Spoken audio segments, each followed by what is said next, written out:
آئیں اور قرآن کی تعلیم کو عام کریں۔ سورہ بقرہ آیت نمبر 40۔ علیکم ورحمۃ اللہ وبرکاتہ۔ امید ہے کہ آپ سب خیریت و عافیت سے ہوں گے۔ آج ہم جو ہمارا اگلا سبق ہے وہ پڑھنا شروع کرتے ہیں اللہ کے حکم سے انشاءاللہ۔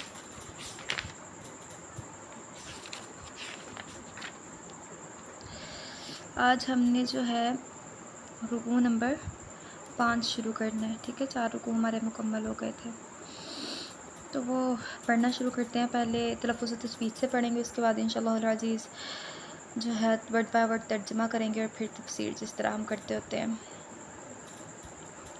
تو پڑھنا شروع کرتے ہیں۔ آیت نمبر 40 ہے۔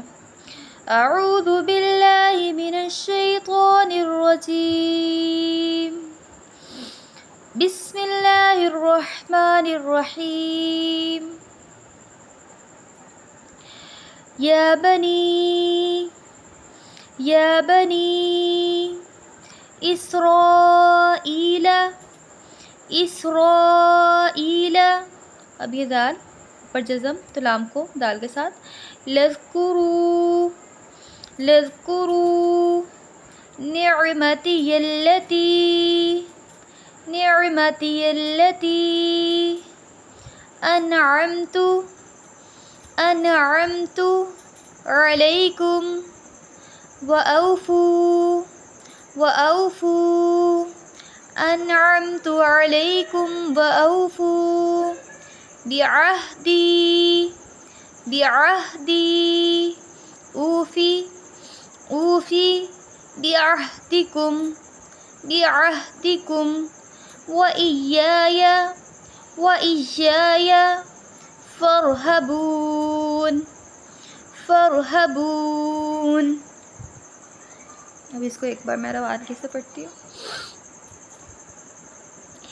یا بنی اسرائیل اذکروا نعمتی التی انعمت علیکم، سانس ٹوٹ گیا پیچھے سے، انعمت علیکم واوفوا بعہدی اوفی بعہدکم وإیایا فارہبون۔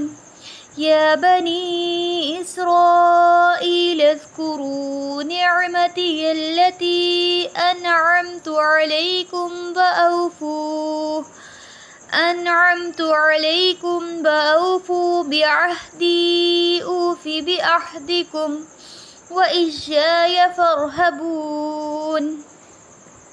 اب اس کا ہم ورڈ بائی ورڈ ترجمہ پڑھیں گے۔ یا بنی اسرائیل، اے بنی اسرائیل، اذکروا یاد کرو، نعمتی میری نعمت، التی وہ جو کہ، انعمت انعام کی، علیکم تم پر، واوفوا اور پورا کرو، بعہدی میرے عہد کو، اوفی میں پورا کروں گا، بعہدکم تمہارے عہد کو، وإیایا اور مجھ ہی سے، فارہبون تم ڈرو۔ یہ ورڈ بائی ورڈ ترجمہ تھا۔ اب دیکھیں تفسیر جو اس کی طرف جاتے ہیں۔ یا بنی اسرائیل، اے بنی اسرائیل، بنی اسرائیل، اسرائیل کہتے ہیں، اسرائیل کا معنی ہوتا ہے عبداللہ۔ اسرائیل حضرت یعقوب علیہ السلام کا لقب تھا، ٹھیک ہے۔ ان کے 12 بیٹے تھے، تو آگے سے ان کی جو اولادیں تھیں نا، پھر ان میں سے یہ بنا بنی اسرائیل، اس لیے انہیں کہا جانے لگا بنی اسرائیل۔ حضرت موسیٰ علیہ السلام بھی ان میں سے مبعوث فرمائے گئے، ان کو ایک مکمل شریعت دی گئی تھی جس کی انہوں نے پیروی کرنی تھی۔ یہ پہلے دور کے مسلمان تھے، ٹھیک ہے۔ یہ جو تھے نا بنی اسرائیل، یہ پہلے دور کے مسلمان تھے۔ بعد میں جب انہوں نے حضرت محمد صلی اللہ علیہ وسلم کا انکار کر دیا، آج کے جو ہیں جنہوں نے، اور پہلے بھی جو تھے جنہوں نے انکار کر دیا، تو اس کے بعد وہ کافر ہوئے، ٹھیک ہے۔ انہوں نے کیونکہ انکار کر دیا تھا اللہ کے نبی کا۔ ان کی کتابوں میں جو تورات دی گئی حضرت موسیٰ علیہ السلام کو، اس میں اور بھی جو پہلی کتابیں تھیں اس میں حضرت محمد صلی اللہ علیہ وسلم کا ذکر ملتا ہے کہ ایک آخری نبی آئے گا، لیکن صرف اور صرف اپنے حسد اور اپنی جیلسی کی وجہ سے انہوں نے اللہ کے نبی کو نہیں ماننا، جبکہ انہیں علم تھا۔ اللہ قرآن میں کہتے ہیں کہ ان کو اللہ کے نبی کی اس طرح پہچان تھی جس طرح اپنے بیٹوں کی پہچان ہو، ٹھیک ہے، کہ اتنا جانتے ہیں اللہ کے نبی کے بارے میں، لیکن صرف اس لیے کہ حضرت محمد صلی اللہ علیہ وسلم حضرت اسماعیل علیہ السلام میں سے آئے، کہ حضرت ابراہیم علیہ السلام کے جو بیٹے تھے حضرت اسماعیل اس میں سے، اور باقی تمام نبی حضرت اسحاق اور یعقوب میں سے آئے۔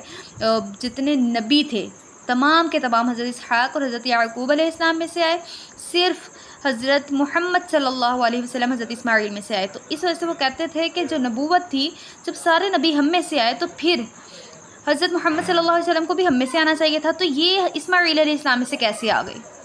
صرف اس بغض اور حسد کی بنا پر انہوں نے اللہ کے نبی کو نہیں مانا، اس لیے وہ کافر ہو گئے، جبکہ یہ بھی اپنے دور کے مسلمان تھے۔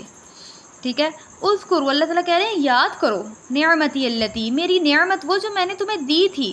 ٹھیک ہے، انعام تو انعام کیا تھا علیکم تم پر، کیا انعام کیا تھا؟ ان پہ اتنے سارے نبی بھیجے گئے، اتنے سارے پیغمبر بھیجے گئے۔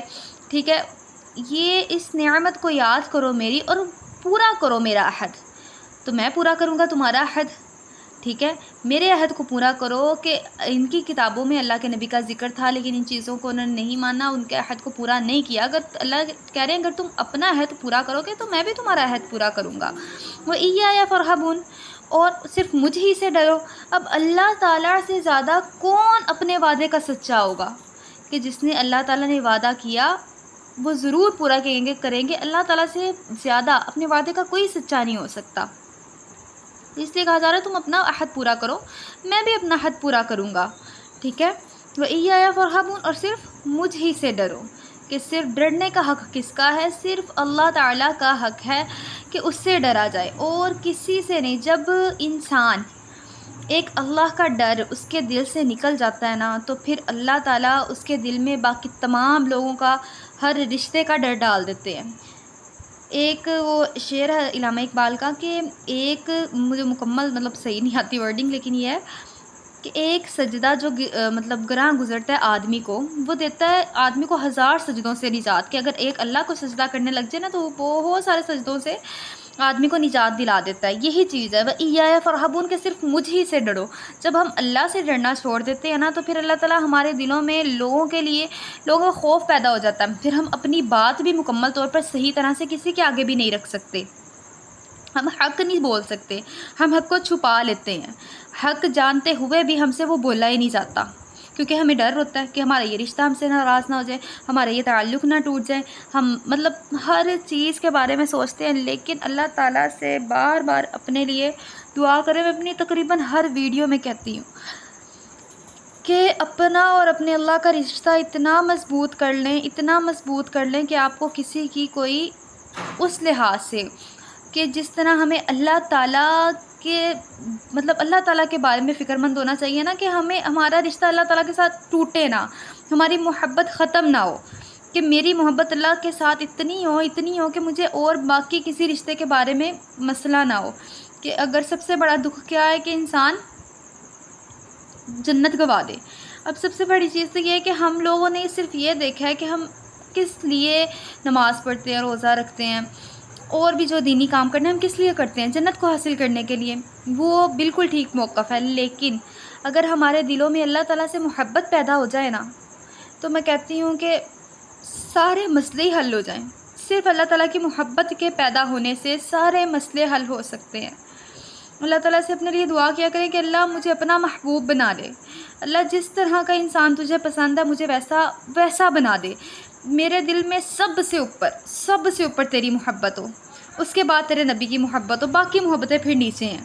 جب ہمارے محبت کا لیول کسی کے بارے میں بھی نا وہاں پر چلا جاتا ہے جہاں پہ نہیں ہونا چاہیے، تو پھر مسئلے خراب ہوتے ہیں، اور ہمارے مسئلے خراب ہونے کی وجہ یہ ہے۔ اس لیے صرف اللہ سے خوف کریں، کوئی بات بھی ہو، یہ نہیں کہ اب آپ اس میں بدتمیزی کا ایلیمنٹ لے آئیں، کسی کے بھی منہ پھٹ ہو جائیں، جس کو مرضی آپ جواب دے رہے ہیں، یہ سوچ کے کہ میں تو کسی کے خوف میں نہیں ہے، مجھے تو صرف اللہ کا خوف ہے، اس طرح بھی نہیں کرنا۔ اللہ تعالیٰ سے اپنے لیے حکمت مانگا کریں، اللہ تعالیٰ ہمیں حکمت دے دینا تو انشاءاللہ العزیز ہماری زندگیاں آسان ہو جائے، ہمیں پتہ ہو ہم نے کب بولنا ہے، کتنا بولنا ہے اور کیا بولنا ہے، تو میں کہتی ہوں ہماری زندگیاں بہت آسان ہو جائیں گی۔ اللہ تعالیٰ سے اپنے لیے بڑی آسانی مانگے، بڑی رحمتیں مانگے، بڑی برکتیں مانگے، انشاءاللہ العزیز جب مانگیں گے اللہ دے گا، اپنا یقین بنا لیں۔ سب کی زندگیوں میں مشکل لمحات آتے ہیں، مشکلات آتی ہیں، تو بس اللہ سے اپنا رشتہ مضبوط کرنے کی کوشش کریں، آپ بھی کریں، ہم خود کر رہے ہیں، ہم بھی اسی لائن پہ لگے ہوئے ہیں، اسی راستے پہ چل رہے ہیں کہ اگر خدا نہ خواستہ ایک دن موت آنی آنی ہے، ٹھیک ہے نا؟ تو اگر فوت بھی ہو گئے تو کم از کم ہمیں یہ تو ہوگا نا کہ اللہ تیرے راستے پہ لگے ہوئے تھے، چاہے ایک قدم اٹھا رہی تھی میں، چاہے جس طرح مرضی اٹھا رہی تھی، لیکن تیرے راستے پہ قدم اٹھا رہی تھی، تیری طرف مائل تھی، تیری جس طرح تو چاہ رہا تھا ویسے بننے کی میں کوشش کر رہی تھی، تو دل پرسکون ہوگا کہ ہاں، کہ جو کر رہے ہیں اللہ کے لیے کر رہے ہیں، نفرت کرنی ہے اللہ کے لیے کرنی ہے، محبت کرنی ہے اللہ کے لیے کرنی ہے، یہاں تک کہ آپ یہ دیکھیں جب ہم اپنی عام زندگی کے کام لگا لیں کہ ہمیں اس کا بھی ثواب ملے گا اگر ہم اسے اللہ تعالیٰ کے ساتھ ریلیٹ کر دیں. کس طرح کریں گے؟ اب ہم گھر کی صفائی کر رہے ہیں تو ہمارے دل میں کیا ہونا چاہیے؟ صفائی نصف ایمان ہے. اللہ تعالیٰ پاک رہنے والوں کو پسند کرتا ہے. ان اللہ یحب المتطہرین. پاک رہنے والوں کو، خود بھی پاک رہنے والوں کو اپنی جگہ بھی پاک رکھنی ہے، اپنا گھر بھی صاف رکھنا ہے. یہ چیز کہ اللہ کے لیے کر رہے ہیں، آپ اپنے شوہر کے ساتھ محبت کر رہی ہیں، یہ ذہن میں رکھنا ہے اللہ کا حکم ہے، کرنی ہے، اللہ کا حکم ہے، اس کی تابعہ داری کرنی ہے. جب ہم ہر چیز کو اللہ کے ساتھ ریلیٹ کریں گے نا کہ اللہ تیری وجہ سے، تو انشاءاللہ ہمیں ان چیزوں کا ثواب بھی ہوگا، اس طرح ثواب ہوگا جس طرح حق ہے. ٹھیک ہے؟ تو ہر چیز کو اپنی جو کام کر رہے ہو، جو آپ کی جرنی ہے، اس کو اللہ تعالیٰ کے ساتھ کہ اللہ تیری وجہ سے، اللہ تیرے حکم کے، تیرے ہی لیے سارا کچھ کر رہے ہیں. تو بس یہی ہے کہ اللہ تعالیٰ ہمیں اس قابل بنا دے کہ ہم اللہ کو پسند آ جائیں. کیونکہ دنیا تو جیسی بھی گزرنی ہے، اینڈ موت ہے، انسان کا ختم ہونا ہے. قبرستان میں اللہ تعالیٰ جب ہم نے اترنا ہے نا اپنی قبروں میں، تو وہ بہت مشکل ہے. تو اس لیے بس یہی وَإِيَّايَ فَارْهَبُونَ کہ بس اللہ سے ڈرنا ہے، یہ اپنے ذہنوں میں رکھنا ہے. اللہ تعالیٰ ہم سے راضی ہو جائے، ہماری مشکلات کو ختم کرے، ہماری آزمائشوں پہ، اگر اللہ نے ہم پہ کوئی آزمائش ڈالی ہے تو ہمیں اس پہ پورا اترنے کی توفیق دے. اللہ ہم پہ بڑی رحمتیں، ہم سب پہ بہت آسانیاں ہماری زندگیوں میں کرے. چلیں، یہ آج کا سبق تھا. انشاءاللہ العزیز کل ہم اگلی آیت پڑھیں گے. آج کے لیے اتنا ہی کافی ہے. خود بھی پڑھیں، اپنے پیاروں سے بھی شیئر کریں تاکہ وہ بھی قرآن کی تعلیم سے منور ہو سکے، ان کے دل منور ہوں. اور اسی طرح آپ کی کوشش، اگر آپ ویڈیو کو شیئر کریں گے تو جو بھی سنے گا، اگر اس نے کسی ایک بات پہ بھی عمل کر لیا آپ کے شیئر کرنے سے، آپ کو بھی اتنا ثواب ہے، مجھے بھی اتنا ثواب ہے. ہم سب یہ صدقہ جاریہ کی لسٹ میں آ جائیں گے. صرف اتنا سوچیں. تو یہ ہے کہ سب کو شیئر کریں، سارے سنیں. اللہ تعالیٰ ہمیں عمل کی توفیق دے، کیونکہ عمل کے بغیر کچھ بھی نہیں ہے. علم، عمل کے بغیر کچھ نہیں ہے. اگر علم ہے اور عمل نہیں ہے تو جہنم کے اس گڑھے میں پھینکا جائے گا نا جہاں پہ منافق ہے. اللہم لا تجعلنا منہم. اللہ ہمیں ان میں سے نہ بنانا انشاءاللہ العزیز. باقی انشاءاللہ کل پڑھیں گے. کل تک کے لیے اللہ حافظ. السلام علیکم ورحمۃ اللہ وبرکاتہ.